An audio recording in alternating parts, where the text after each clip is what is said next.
सदगुरु भगवान की जय।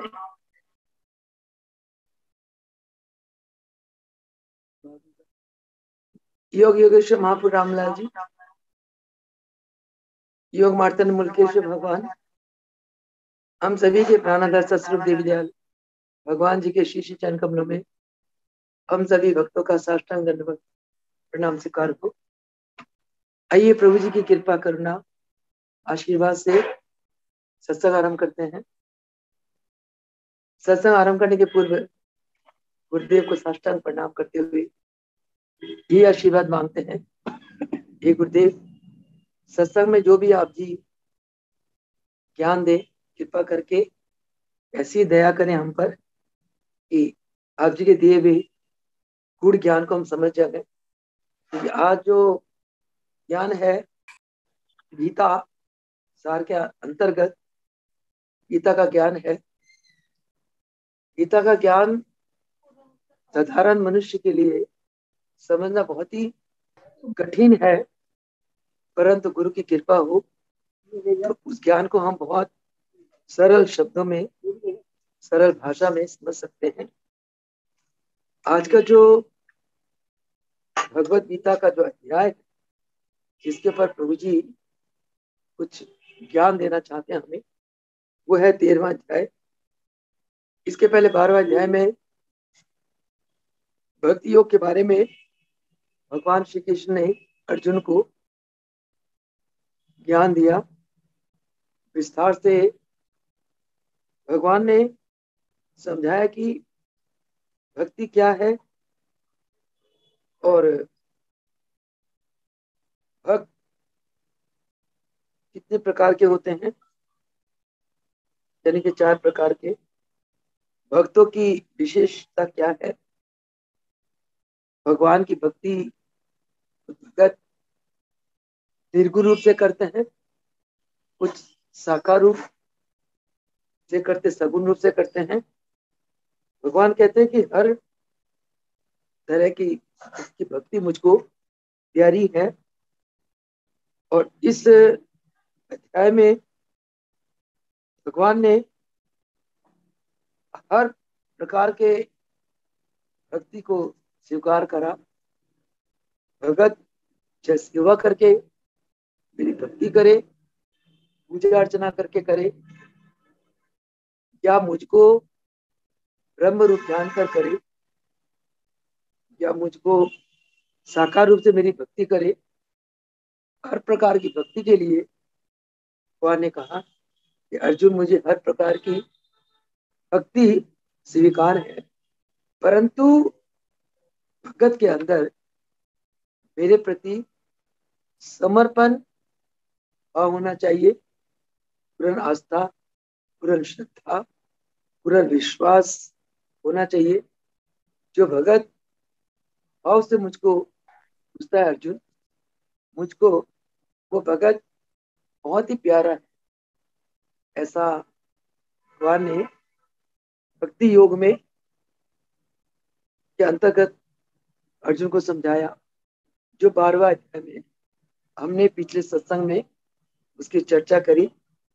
आज हम चर्चा करने जा रहे हैं भागवत गीता की 13वां अध्याय, जिस अध्याय का नाम है क्षेत्र क्षेत्रज्ञ विभाग योग। बहुत ही सुंदर और महत्वपूर्ण ये विषय है कि क्षेत्र क्या है और क्षेत्रज्ञ क्या है, और क्षेत्र क्षेत्रज्ञ का विभाग योग क्या है, इसके बारे में भगवान ने बहुत सुंदर ढंग से समझाया। आइए हम देखें भगवान ने क्या फरमाया। भगवान बोले, सुन ए अर्जुन वीर, कहा जाता है क्षेत्र ही शरीर है जो जानने वाला अर्जुन, इसे क्षेत्रज्ञ कहते हैं, ज्ञानी उसे। क्षेत्र भगवत गीता में भगवान ने शरीर को कहा, और शरीर को जानने वाला जो इस क्षेत्र के अंदर बैठा हुआ है उसको क्षेत्रज्ञ कहा।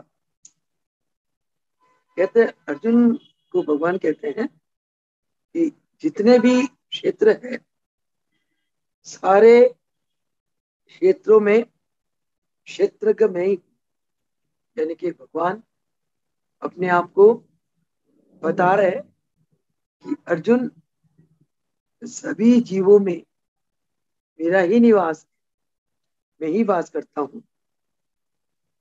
अब ये क्षेत्र क्या है, शरीर क्या है, इसके अंदर जो विकार है वो कौन कौन से हैं, और इस शरीर में विकार कैसे पैदा होते हैं, और इन विकारों का क्षेत्रज्ञ के ऊपर, यानी कि जो तू जीवात्मा है तेरे ऊपर क्या रजित प्रभाव सुनो। पड़ता है अर्जुन, सभी कुछ मैं तुझको विस्तार रूप से समझाता हूँ। जो मैं तेरे को बैठे रहो ज्ञान बैठे रहो। अर्जुन है, सभी ज्ञान विदों ने भी कहा कि ये सभी ज्ञान लिखा हुआ है। भगवान अर्जुन को शरीर के बारे में विस्तार रूप से समझाना चाहते हैं। शरीर क्या है, जीव क्या है, जीव के अंदर जीवात्मा है वो क्या है, पूरा विस्तार रूप से भगवान ने इस 13वें अध्याय में समझाया। भगवान कहते हैं शरीर क्या है, ये 5 महातत्वों का बना हुआ है। कौन सा? अग्नि, वायु, आकाश, पृथ्वी और जल, 5 तत्वों का ये शरीर बना है। इसके अंदर अहंकार है। अहंकार क्यों है? क्योंकि इस शरीर के अंदर भगवान ने बुद्धि दी है, और प्रकृति में जो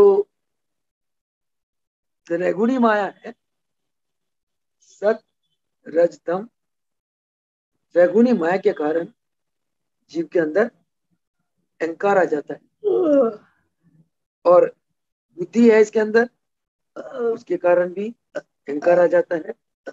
इसके अलावा अर्जुन इसमें 10 इंद्रियां हैं और एक मन भी इंद्रिया है। ये इंद्रियां 5 विषयों को भोगती है। कौन कौन से विषय? भोग, रस, स्वाद यानी कि आंखों का रस, जुबान का रस, कान का रस, इंद्रियों का रस, तरह तरह की रस, 5 तरह के विषय रस ये इंद्रियां भोगती है। और इस शरीर के अंदर इच्छाएं होती है। जीव शरीर के लिए इच्छाएं करता है। इन इच्छाओं के कारण अर्जुन उसके अंदर राग भी है, द्वेष भी है, सुख भी है, दुख भी है, सभी कुछ इस पिंड में नजर आता है। इसके अतिरिक्त अर्जुन इस शरीर में प्राण है, और कोई भी धारण करने की शक्ति है जिसको कहते हैं रीति। ये सभी विकारों सहित जो सार है इस शरीर में है, और अर्जुन मैंने तुझे ये बताया। अब आगे भगवान अर्जुन को ज्ञान देते हैं कि इस शरीर की विकारों से जीव कैसे बाहर आ सकता है। यानी कि जीव क्षेत्र से हटकर क्षेत्रज्ञ जो इस शरीर के अंदर ब्रह्म शक्ति है, भगवान है, इसको कैसे पा सकता है। उसके लिए भगवान ने अर्जुन को बहुत सुंदर ज्ञान दिया। वो ज्ञान क्या है? भगवान कहते हैं जिसके अंदर अभिमान नहीं है, जिसके अंदर दंभ नहीं है, जिसके अंदर अहिंसा है, क्षमा है, जिसका सरल स्वभाव है, गुरु सेवा करता है, गुरु सेवा करके जिसने तन मन को शुद्ध बना लिया, जिसका मन वश में है, जिसका मन कभी विचलित नहीं होता, अर्जुन वह इस क्षेत्र को, यानी के क्षेत्र के अंदर भगवान है, उसको अर्जुन पा लेता है। इसके अलावा भगवान कहते हैं, जिसको विषयों से विराग हो गया, जिसका अहंकार नष्ट हो गया, जिसको पता है कि जन्म मरण रोग और बुढ़ापा ये क्षेत्र में अवश्य आता है, इस शरीर में जन्म भी है, मरण भी है, रोग भी है और बुढ़ापा भी है। इन चीजों के की सच्चाई को जानते हुए जो इनमें दुख दोष को ना देखे, जो इनको एक्सेप्ट कर ले, शरीर है, जन्म भी है, मरण भी है, शरीर है, कहते शरीर व्याधि का घर है, रोग भी है, शरीर है तो बुढ़ापा भी है। इस बात का जिसको ज्ञान हो जाता है, उसको कभी भी दुख नहीं सताता। तो ऐसा जीव इस क्षेत्र में रहते हुए क्षेत्रज्ञ को पा लेता है, क्षेत्रज्ञ को वो समझ जाता है। इसके अलावा जो जीव स्त्री पुरुष घर धन संपत्ति आदि से मोह नहीं रखता, जिसके लिए प्रिय अप्रिय वस्तु एक बराबर है, जिसका मन सदा स्थिर रहता है, अर्जुन ऐसा भक्त भी क्षेत्रज्ञ को पा लेता है। इसके अलावा कहते जो एक रूप होकर अर्जुन मेरी भक्ति करता है, जिसको संसार के किसी रिश्ते के से कोई मतलब नहीं, यानी कि जो संसार में किसी से रिश्ता नहीं रखता, जिसको एकांत प्रिय है, जो संसारिक आडंबरों से दूर रहता है, संसारिक लोगों से दूर रहता है, अर्जुन वह भी क्षेत्र को यानी कि मुझको पा लेता है। इसके अलावा जो सदा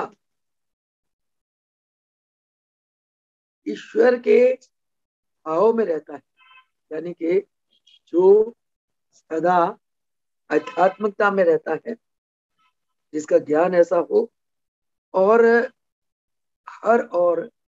जिसको केवल परमात्मा ही दिखाई देता है, वह ज्ञानी भी मुझको यानी कि क्षेत्रज्ञ को, जो भगवान इस देह में है, उस भगवान को वो पा लेता है। इसके विपरीत जो व्यक्ति होता है वो अज्ञानी होता है, जिसको संसार में परमात्मा नहीं दिखाई देते हैं, जो नास्तिकता में रहता है, वो महा अज्ञानी है। भगवान कहते हैं, अर्जुन अब और भी जानने योग्य बात मुझसे समझ ले, जिससे तू हमेशा परम आनंद में रहेगा।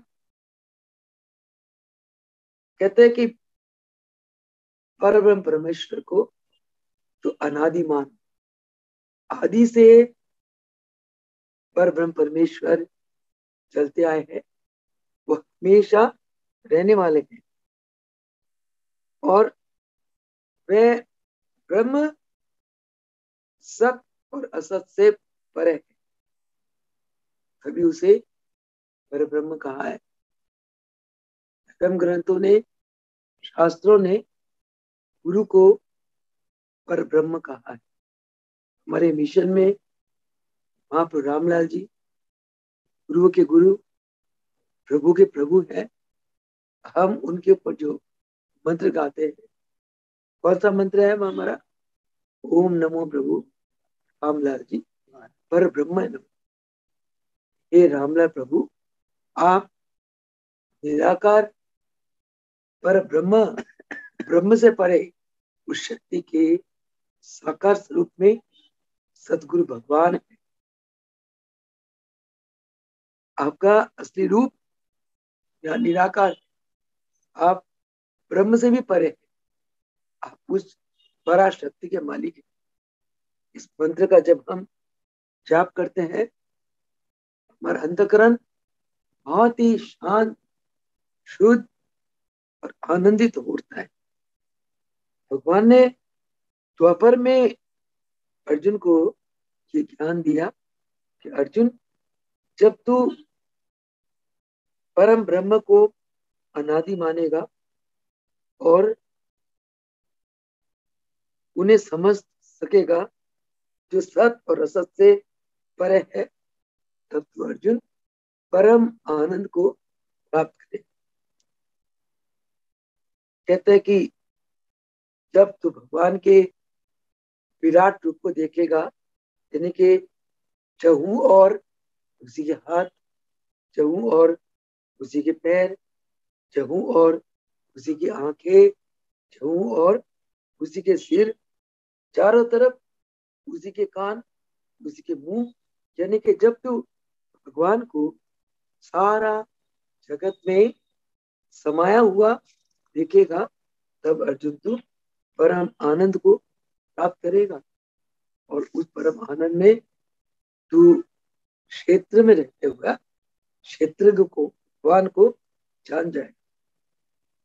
और कहते हैं कि ऐसा भक्त वह इंद्रियों से परे रहता है, वह इंद्रियों के विषयों को त्याग देता है, आसक्ति रहित रहता है और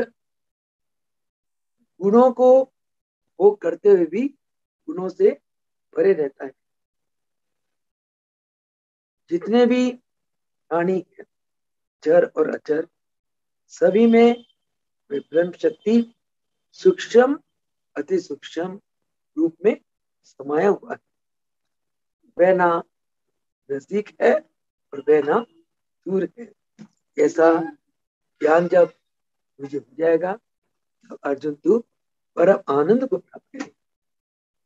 और कहते हैं कि वो ब्रह्म शक्ति जिसका कभी विभाजन नहीं हो सकता, वो प्राणियों में रहते हुए भी प्राणियों से अलग है, जो पालन करता है, जो जानने योग्य है, जो उत्पत्ति करता है, संहार भी करता है। वह पर ब्रह्म परमेश्वर की शक्ति को जो जान जाएगा, वही इस क्षेत्र में रहते हुए क्षेत्र को पाले। कहते हैं वह ब्रह्म शक्ति जो सभी क्षेत्रों में विराजमान है, वो ज्योतियों की भी ज्योति है और अज्ञानता उससे बहुत परे है। वह स्वयं ज्ञान है, ये है ज्ञान स्वरूपी, यानी कि वही ज्ञान है कि जानने योग्य का स्वरूप ज्ञान में है। और वह परम परमेश्वर हरेक के हृदय में वास करता है। ऐसा जो तत्व से मुझ परमेश्वर को जान लेता है, वह भक्त अर्जुन वो मुझको पहचान जाता है। मैं वही शक्ति का मालिक हूं। और कहते हैं प्रकृति और जीवात्मा दोनों आदि से चलते आ रहे हैं।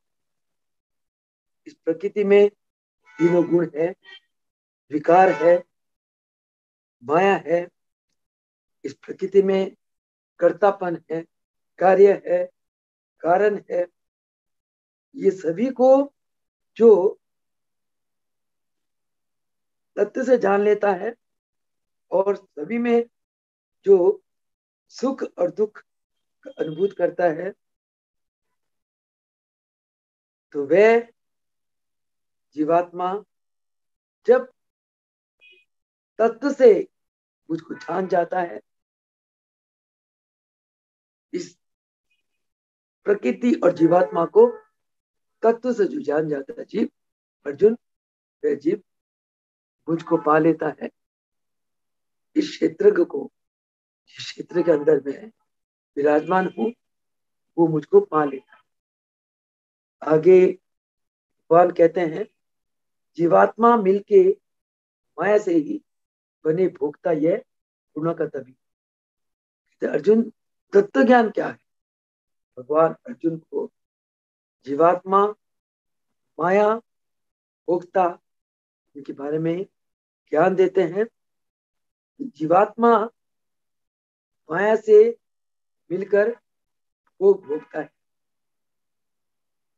और तीन गुणों का संग करके, यानी कि सत, रज, तम, तीनों गुणों का संग करके जीवात्मा अच्छी और बुरी योनि में जन्म लेता है। परंतु इसके अंदर जो आत्मा है वो साक्षी स्वरूप है।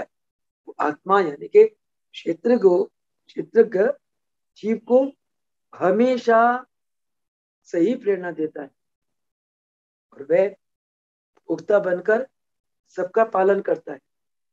देह में रहता है परंतु देह से अतीत भी रहता है। यानी कि जिस प्रकार कीचड़ में कमल का फूल निर्लेप रहता है, उसी प्रकार भगवान इस मायावी प्रकृति में निर्लेप होकर रहते हैं, रहते हुए भी निर्लेप रहते हैं। और आगे भगवान कहते हैं, पुरुष और गुणों से ही प्रकृति को इन्हें तत्व से जान लेता है। जो पुरुष गुणों से ही, पुरुष क्या है? प्रकृति की शक्ति है। पुरुष पावर है, इस संसार का एक शक्ति है। और प्रकृति गुण सहित उसका स्वरूप है। कहते पुरुष प्रकृति दो चीज, प्रकृति के बिना पुरुष विराग स्वरूप में। प्रकृति एक शक्ति है जो पुरुष के साथ मिलकर जीवात्मा को जन्म देती है। कहते जो पुरुष और प्रकृति को तत्व से जान लेता है, कर्म करता हुआ भी वो अकर्ता भाव में रहता है। वह जीव, वह भक्त कभी भी आवागमन के चक्कर में नहीं पड़ता। तभी महाराज जी हमें फरमाते हैं कि योग करो। योग करने से मन संयमित हो जाता है और मन के अंदर आसक्ति खत्म हो जाती है। जीव जो भी कर्म करता है अनासक्त भाव से कर्म करता है और कर्म करता हुआ भी वह अकर्ता रूप में रहता है। हरि फरमाते थे, अवहि वह कारण। आप कोई भी कर्म करो, अगर उस कर्म करते हुए आप कर्म में लिपायमान नहीं होते, तब कर्म फल के बंधन में आप नहीं बनते। आप कर्म नहीं कर रहे, परंतु आपका मन किसी कर्म में लिपायमान हो, तो आप उस कर्म को ना करते हुए भी उसके फल के बंधन में आप बन जाते हैं, आप लिपायमान हो जाते हैं। इसीलिए कहते हैं कि जो पुरुष और गुणों से ही प्रकृति को तत्व से जान लेता है, वह ले ही कर्म करता है, परंतु आवागमन के चक्कर में वह नहीं फंसता। अपने में देखे कई ध्यान से कुछ देखते हैं, योग से ज्ञान के कर्म योग का लेके कुछ आसरा अनुभव करे हुए परम तत्व का। कई लोग ध्यान के द्वारा, कई लोग योग के द्वारा, कई लोग कर्म योग के द्वारा उस परम तत्व परमात्मा को अद्भुत करता है। कहते हैं कि जो इस चीज को भी नहीं जानता है, यानी कि ना जिसको ध्यान आता है करना, ना कोई किसी को योग आता है, न कर्म योग आता है, परंतु अर्जुन है जो मेरी पूजा भी करता है और जैसे मैं कहूं वैसे आचरण करता है, ऐसे भक्त भी संसार समुद्र से तर जाता है। देखो भगवान कितने सरल है, कितने दयालु। थोड़ा सा अगर हम भगवान के रास्ते में चल पड़ते हैं तो भगवान हमें संसार समुद्र से पार कर देते। इतने दया के सागर भगवान ने यहाँ अपनी कितनी उदारता और विशालता दिखाई है अर्जुन को। आगे कहते हैं, होते हैं पैदा सभी जीव जो स्थावर हो या फिर वे जंगम ही क्षेत्र क्षेत्र के संयोग से अर्जुन समझ पैदा पैदा होते हैं। कहते चाहे जड़ हो चाहे चेतन, कोई भी जीव स्थावर हो जंगम हो, कोई भी जीव केवल और केवल क्षेत्र और क्षेत्र के मिलन से ही पैदा होता है। इसको समझ ले। संसार में ये प्राणी इसलिए नश्वर है, केवल परमेश्वर अविनाशी है।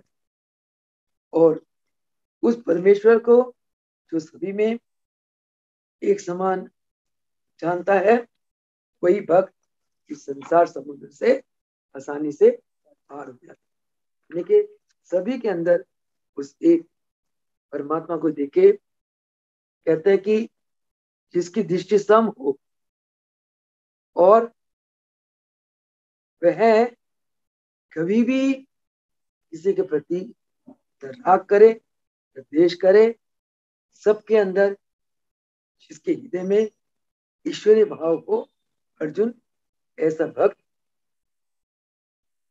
भी परम गति को प्राप्त कर लेता है। कहते प्रकृति से सभी कर्म होते हैं।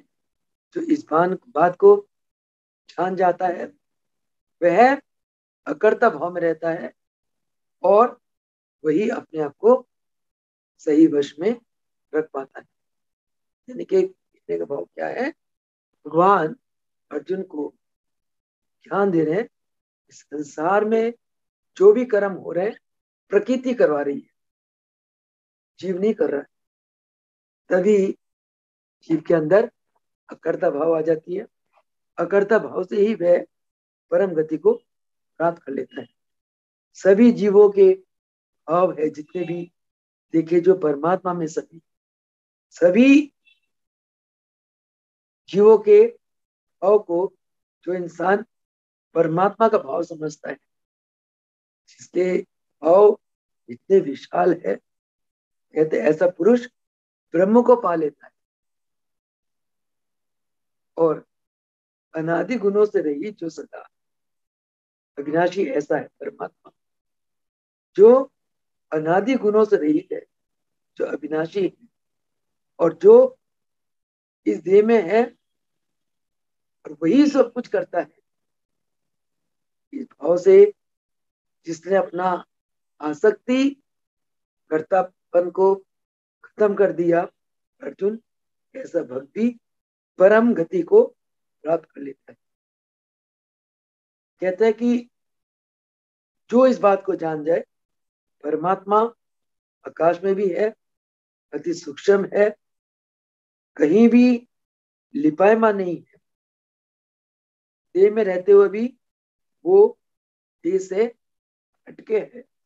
जो ऐसा जान जाता है ऐसा तत्व ज्ञान को अनुभूत करता है अर्जुन, वह भी परम गति को पा लेता है, यानी कि संसार समुद्र को वह भी पार कर जाता है। सूरज जो अर्जुन ये एक ही प्रकाश करता है, जगत में सभी रहता है देह में, जो क्षेत्र गई है क्षेत्र को करता प्रकाश। जिस प्रकार सूरज पूरे संसार को प्रकाश करता है, उसी प्रकार क्षेत्र भी क्षेत्र को प्रकाशित करता है। इस तत्व ज्ञान को जो जान लेता है, अद्भुत कर लेता है, वह है किसी माया में, किसी प्रकृति में, किसी कर्तापन में, किसी अभिमान में, किसी अहंकार में, किसी ममता में नहीं फंसता। ऐसा भक्त मुझको अति प्यारा है, और ऐसा भक्त ही परम गति को प्राप्त कर लेता है। और कहता है कि जिसको ऐसी ज्ञान की चक्षु मिल गई हो, जो क्षेत्र और क्षेत्र में भेद है और विकारों सहित जो प्रकृति को जान गया है, वह परमपिता परमेश्वर को पा लिया है। इसलिए अर्जुन, तू भी कर्म कर अकर्ता भाव से। जीवात्मा, प्रकृति, ईश्वर तीनों के भेद को जान, क्षेत्र क्षेत्रज्ञ के भेद को जानकर उठा गांडीव और अपने कर्तव्य में जुट जा। भगवान ने अर्जुन को अपना कर्तव्य को पालन करने के लिए बार बार हर प्रकार से समझाया। वैसे ही हमारे गुरुदेव हमें योग का रास्ता बताते हैं कि योगी निर्लेप रहते हैं। महाराज जी बहुत बार फरमाते थे, योगी देखता भी नहीं देखता, कर्म करता भी नहीं करता, खाता भी नहीं खाता, चलता भी नहीं चलता, यानी कि योगी हर कर्मों से परे रहता है। बहुत बच्चे थे हम लोग, तब इतना गुण ज्ञान नहीं समझ आती थी। अब समझ आती है। जब आप मन को प्राणों में लय करते हुए अपने आत्म तत्व की तरफ आगे बढ़ते हो, यानी कि क्षेत्रज्ञ, तब आपको ज्ञान होता है देह इस क्षेत्रज्ञ से भिन्न है। ये देह तो एक टूल है, एक मशीन है, इसको चलाने वाला कौन है? वो क्षेत्रज्ञ है। वो क्षेत्रज्ञ सर्वव्यापी परमात्मा है, सत असत से परे ब्रह्म रूप है। इस बात को अनुभूति में लाने के लिए नित्य प्रति योग अभ्यास करें, क्योंकि मन का ही सारा खेल है। मन को जिसमें फंसा दोगे, अहंकार आ जाएगा, विमान आ जाएगा, आसक्ति आ जाएगी, जन्म मरण के कारण वो आसक्ति बन जाती है। तो मन को योग अभ्यास के द्वारा जब हम वश में कर लेते हैं, तो जो भी कर्म हमारे द्वारा होता है, हम अकर्ता भाव से करते हैं। अकर्ता भाव से कर्म करने वाला अब परम गति को प्राप्त होता है। इसलिए महाराज जी हमेशा हमें नित्य प्रति योग अभ्यास करने का उपदेश देते हैं, प्रेरणा देते हैं। योग अभ्यास क्या है? चित्त वृत्तियों को परमात्मा के स्वरूप में लय करना। चित्त वृत्तियों का लयता का नाम योग है। उसके लिए गुरु की कृपा, गुरु का आशीर्वाद, गुरु मंत्र का जाप, गुरु के बतलाए साधनों का अभ्यास में अवश्य करना चाहिए। योग अभ्यास करने से पहले शरीर की शुद्धि के लिए आसन करें, क्रियाएं करें, मन की शुद्धि के लिए प्राणायाम करें, और शरीर से मल निकालने के लिए शुद्धि क्रियाएं करें। इस प्रकार करने से शरीर और मन में काफी हद तक स्थिरता आती है। फिर हम जब अभ्यास करते हैं तो अभ्यास हमारा मजबूत होता है। और इन्हीं शब्दों के साथ आज का सत्संग समाप्त करते हैं। वो सगुदेव भगवान की, योगेश्वर महापुर रामदास जी की जय हो, जय हो, जय हो, जय हो, जय हो।